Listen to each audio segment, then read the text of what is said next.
तगड़े तगड़े लीडरों को निगेटिव होके खत्म होते मैंने देखा है। इसीलिए नेटवर्क मार्केटिंग इंडस्ट्री में काउंसलिंग मीटिंग बहुत ज्यादा जरूरी है। और मैं तो बताऊं क्या होता है, Ruby star and above leaders है ना, उनका तो ज्यादातर टाइम काउंसलिंग मीटिंग में ही जाना चाहिए। खास करके डायमंड, आपकी टाइमिंग काउंसलिंग मीटिंग में ज्यादा जाना चाहिए। टोपाजों को सबसे ज्यादा काउंसलिंग की जरूरत होती है। सबसे ज्यादा डेंजर जोन पता है क्या है? एमरल्ड, टोपाज, रूबी स्टार और सफायर। क्योंकि इस लेवल पे ना हमारे पास कुछ होता है और ना कम होता है। सबसे ज्यादा डेंजर जोन होता है। जितने आड़े टेढ़ी हरकत जो करते हैं ना, वो यही चारों स्टेज करता है। एमरल्ड, टोपाज, रूबी स्टार और कंपनी छोड़ दूंगा। कौन कहता है? गलत बोल रहा हूं क्या? मैं सर काम नहीं करूंगा, कौन बोलता है? प्रोडक्ट सर डीले आता है बार बार, कौन बोलता है? तो सारे ड्रामेबाजी इसी लेवल पे है। तो खास करके मेरे प्रिय डायमंडो और स्टार सफायर, इन चारों का काउंसलिंग करते रहना 1 by 1। सबसे डेंजर जोन में है, क्योंकि इनको लगता है कि दिमाग बहुत आगे आया है, लेकिन दिमाग एक्चुअल आता नहीं है। उस समय बच्चे होते हैं ये 4 रैंक, क्योंकि बहुत बड़ी अचीवमेंट आती नहीं है और इतना छोटा भी नहीं होता कि कोई दबा दे। भाई 3.5 लाख का चेक आया, दुबई घूम के आए हैं, कोई दबा कैसे सकता है? हाँ या ना? 2.5 लाख का चेक आया है, कोई कैसे दबा सकता है? 1.5 लाख का चेक आया है, कोई कैसे दबा सकता है? यस या नो? बहुत इंपॉर्टेंट है ये 4 rank, emerald, topaz, Ruby star और सारे ड्रामेबाजी यहीं तक। उसके बाद तो समझदार हो जाते हैं, फिर वो लोग ज्यादा टेढ़ा मेढ़ा चीज नहीं बोलते हैं। लेकिन ये 4 रैंक बहुत प्रॉब्लम क्रिएट करता है। इसलिए 1 by 1 काउंसलिंग मीटिंग आप लोग जरूर किया कीजिए। आप कभी जैसे किसी जगह पे 100 सेमिनार करने जाते हैं लीडर्स, तो आपको अगर पता चलता है कि उस टीम में कोई एक बंदा है जो अच्छा काम करता था और अभी नहीं परफॉर्म कर रहा है, अगर जरूरत पड़े आप उसके घर जाइए, पूछिए क्यों नहीं बात कर रहा है। हो सकता है कि जो करंट अपलाइन हो उसके साथ उसका कुछ अनबन हो गया, उसकी वजह से वो काम छोड़ दिया, हो सकता है ना।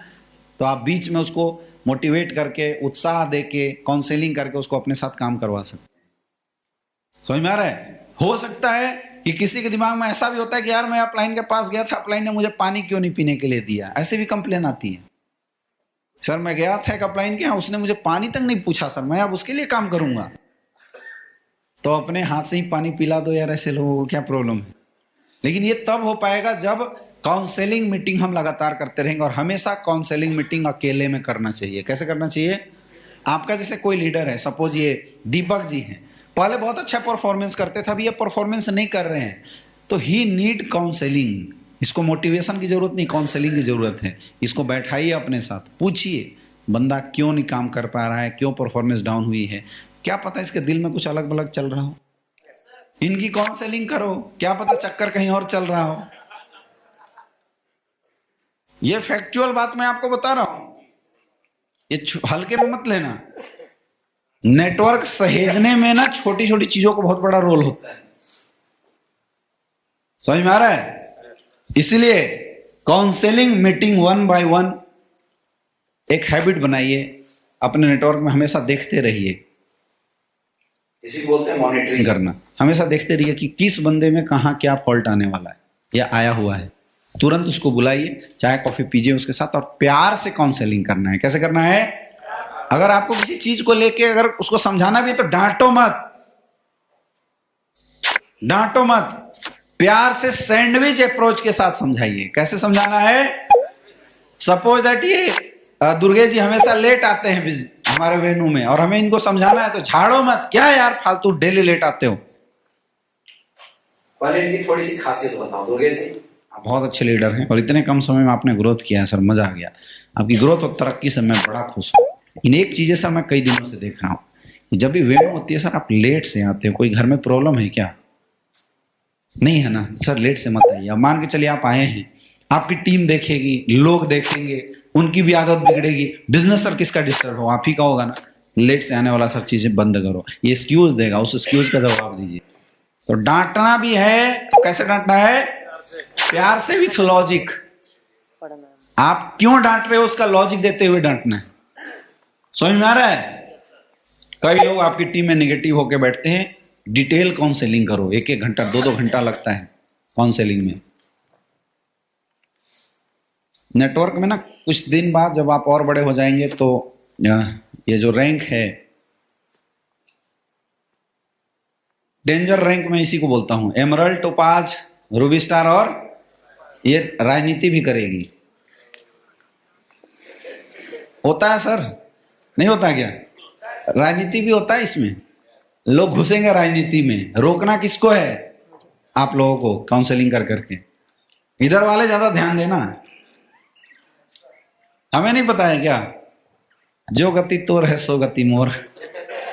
जो आप अभी खैराती पुए पकाते हो, हम भी कभी सोच सोच के फिर अब हंसी आती है उन चीजों को लेके, लेकिन उस समय तो बड़ा अलग आक्रोश होता था। इसके लिए बहुत जरूरी है कि हम लोग काउंसलिंग सेशन हमेशा रखें पूरे नेटवर्क के अंदर। कोई भी लीडर, कभी आपके गोल्ड वगैरह भी अच्छे परफॉर्मर होते हैं, छोटी छोटी चीजों से नाराज हो जाते हैं, आप काउंसलिंग सेशन रखिए, टाइम दीजिए। इन चीजों पे कोई टाइम नहीं दे रहा है, इसकी वजह से अच्छी अच्छी बेल्ट ना मर रही है, अच्छे अच्छे लीडर तैयार होने से पहले खत्म हो जा रहे हैं। कई बार किसी सड़े से लीडर के डाउन में तगड़ा बंदा आ जाता है, हम लोग क्या करते हैं, यार उसके वीक में वो काम करेगा तो ये कमाएगा, उसको छोड़ देते हैं। मत छोड़ो, खींचो यार, क्या पता वो सड़े हुए की किस्मत से आपका काम हो रहा हो, है या ना? हमें क्या चाहिए? ज्यादा नंबर ऑफ लोग चाहिए ना, तो काउंसलिंग करते रहना चाहिए। करेंगे, इसकी कोई टाइम डेट नहीं है, कितना टाइम करना चाहिए कुछ भी नहीं है, तब तक करो जब तक वो पॉजिटिव ना हो जाए। और आपसे ना हो तो अपलाइन से काउंसलिंग कराओ, लेकिन छोड़ना। टीम में एक भी निगेटिव का कीड़ा नहीं होना चाहिए। ये ट्रैक करते रहो, अगर आप लीडर हो, ये ट्रैक करना आपकी जिम्मेवारी है। नहीं तो पता चला कि आप मीटिंग और कर रहे हैं, दूसरा निगेटिव होके चल दिया कहीं और दूसरी टीम में। ऐसे भी होता है, नहीं होता है? हमें पता भी नहीं चला, नीचे से खिसक गया, पता नहीं चला, इसलिए क्योंकि हमारा ध्यान कभी काउंसलिंग पे रहा ही नहीं। आपको कहीं से सूचना मिलती है कि मेरा एक बहुत अच्छा गोल्ड लेवल का लीडर है जो परफॉर्मेंस अच्छा देता था, आजकल बड़ा नाराज चल रहा है, इमीडिएटली उसके घर जाके मिलिए, काउंसलिंग कीजिए। कई बार देखिए गलतियां हमसे भी हो जाती है, नहीं होती है क्या? हो सकती है ना। अपना बड़ा भाई छोटा भाई समझिए, इस चीज को मैनेज जैसा मिल के काम करते हैं। अरे कौन किसका लेके आया था और कौन किसका लेके चला जाएगा, हाँ या ना? तो 2 वक्त अगर हम अपनी गलतियों पे सॉरी बोल भी देते हैं तो इसमें हमारा क्या जाता है? कोई नुकसान है क्या? नुकसान है क्या? बहुत इंपॉर्टेंट पार्ट है आपका काउंसलिंग मीटिंग। कोई प्रॉपर ड्रेस कोड नहीं पहनता है, उसकी काउंसलिंग करनी चाहिए। कोई टीम से उल्टी पुल्टी बातें करता है, उसकी काउंसलिंग करो। और अगर आप नहीं कर सकते हो, थर्ड पार्टी मतलब थर्ड अपलाइन किसी से काउंसलिंग कराया कीजिए।